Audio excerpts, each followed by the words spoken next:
Hello everyone, नमस्कार अनि स्वागत छ अविनाश सुनवार युट्युब च्यानलमा। फेरि पनि नयाँ भिडियोको साथ आइसकेको छु हजुरहरु सामने। अन्त भिडियोलाई अन्तिमसम्म हेरेर साथ सपोर्ट गरिदिनु होला, माया गरिदिनु होला अनि अविनाश सुनवार युट्युब च्यानललाई सब्स्क्राइब गर्नुभएको छैन भने सब्स्क्राइब पनि गरिदिनु होला है त साथीहरु। अन्त आज चाहिँ मैले मेरो छोराछोरी के गर्दैछन् भनेर देखाउँदैछु। मेरो छोराछोरीले के गर्दैछन् त? यता छानो के गर्दैछौ?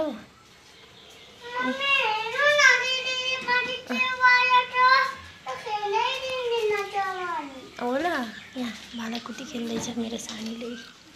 भाँडाकुटी खेल्दैछ छानुले। हेलो गरिदेऊ, हेलो गरिदेऊ। चुप्पा चुप्पा। हेलो गाइस भन्दैछ। हेलो गाइस भन्दैछ।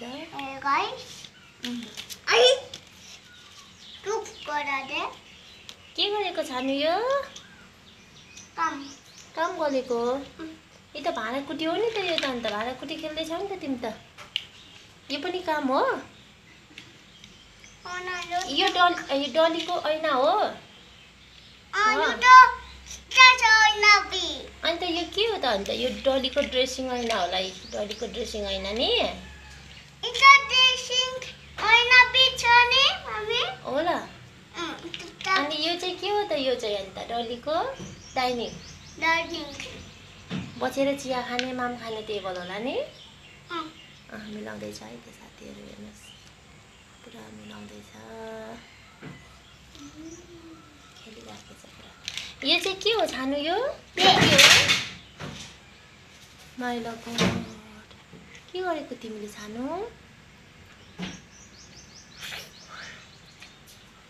के गरेको? नखाऊ, यता खानु होला। छिछि भन्दा। अब छोरी यता आउनु। छोरी यता आउनुहोस्।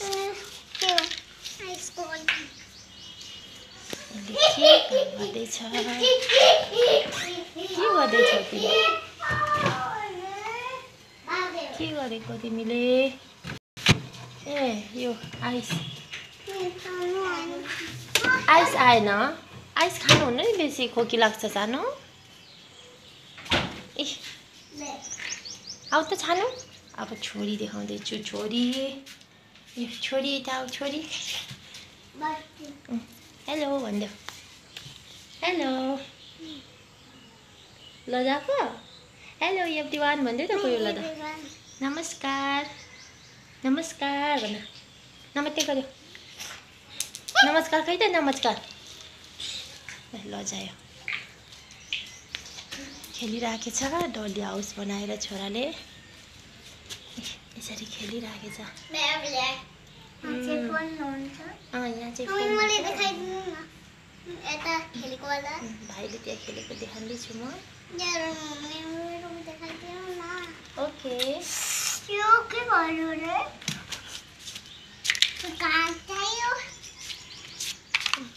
जोड्दैछ है।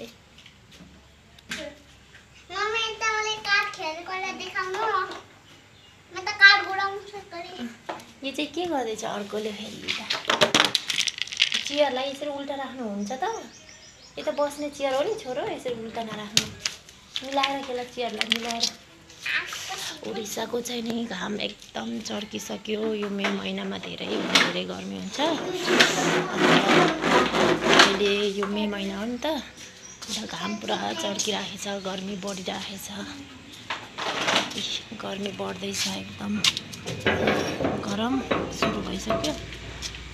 गर्मीमा केही पनि हुँदैन साथीहरु।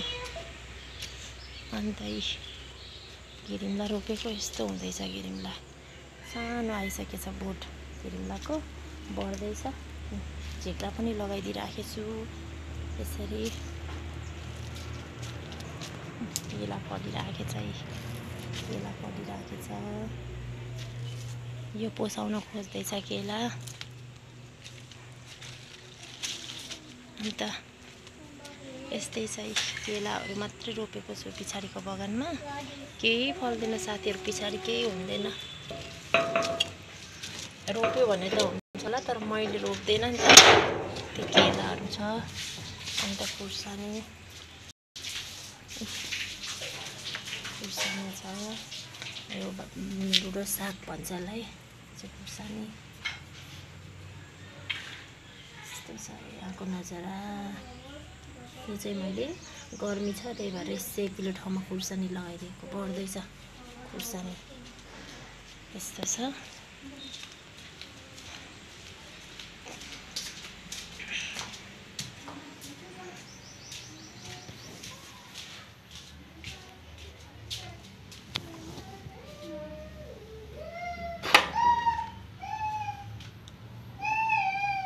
अगाडि त झनै केही हुन्न, अगाडि त पुरा उजाड छ, उजाड केही लगाएको छैन। अगाडि यस्तो छ, अगाडि उजाड छ पुरा, यस्तो छ, केही छैन। अब यहाँ मकै रोप्ने हो, पुरा मकै रोपिदिन्छु अब अग्ला महिना। यस्तो छ यहाँ चाहिँ पालक साग हो, अन्त पुरा खुल्ला। यहाँ चाहिँ खुर्सानी छ, खुर्सानीको बोटहरू, फुलहरू छ, सबै फुलहरू। त्यही हो साथीहरू। अब गभर्मेन्ट क्वार्टरमा छौँ, धेरै त छैन जग्गा होइन, कम्ती जग्गा छ। त्यही पनि मैले अब त्यो खाली जग्गालाई चाहिँ किन चाहिँ त्यत्तिकै राख्ने भनेर पुरा लगाइदिन्छु नि त सागसब्जीहरू लगाउँछु। अन्त त्यही हो, 2टा बच्चा छ, बच्चालाई पढाउँदा अनि घरको काम धन्दा हो, बिहान टाइम हुँदैन। त्यही हो, बिहान त पुरा अब बिजी हुन्छु म। अन्त एकछिन टाइम निकालेर बगानतिर फुलहरूमा पानी हालिदिन्छु। अन्त बिहान बुढा फटिकबाट ड्युटीबाट आउनुहुन्छ, 8 बजीभित्र नास्ता रेडी पार्नुपर्छ। फेरि बच्चाको लागि खाजा, फेरि अहिले समर भ्याकेसनले गर्दा नानी चाहिँ अहिले स्कुल गएको छैन, तर नानीको लागि फर्स्टमा हो बिहान सबसे उठ्ने बित्तिकै रेडी पार्नुपर्छ, टिफिन रेडी पार्नु पर्यो। त्यसको बाद उसको बुकहरू, पेन चाहिने, खाता किताबहरू ब्यागमा हेरेर हालिदिन्छु।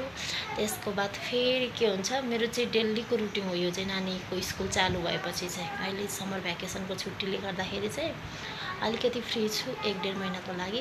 त्यही भएर त्यसको बाद चाहिँ फेरि बाबाको लागि, हाम्रो लागि नास्ताहरू, घर झाडु पोछा। त्यसको बाद चाहिँ नि अब कपडा धुने, पानी कुल्छ, पानी भर्ने। त्यसो गर्दा एक बिहान जान्छ है साथीहरू, हेर्नुहोस्। अन्त त्यही हो, गर्मी हुन्छ दिउँसो, गर्मीले गर्दा कहीँ निस्किँदैन म।